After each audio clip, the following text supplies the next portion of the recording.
देवेंद्र भाऊ स्वतः येणार आहेत आणि म्हणून मी मनापासून आपले आभार व्यक्त करतो. सगळ्या उमेदवारांना विनंती करतो की निवडणूक सोपी नाहीये.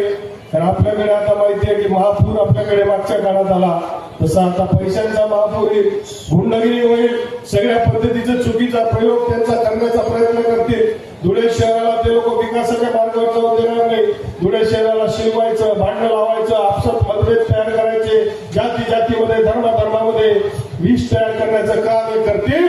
पण आपल्या सगळ्यांना संयमाने, शांततेने, प्रेमाने केवळ एकच अजेंडा आपला आहे, तो विकासाचा अजेंडा आहे.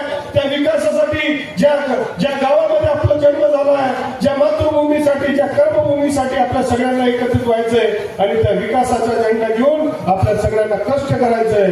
आणि 16 तारखेला जोरदार पद्धतीने ज्या वेळेस महाराष्ट्राचे निकाल येतील तर 1 नंबरचं शहर आमचं धुळे शहर राहील हा विश्वास या निमित्ताने व्यक्त करतो. आपल्या सगळ्यांना शुभेच्छा देतो आणि माझे 2 शब्द संपवतो. जय हिंद, जय महाराष्ट्र, जय खानदेश.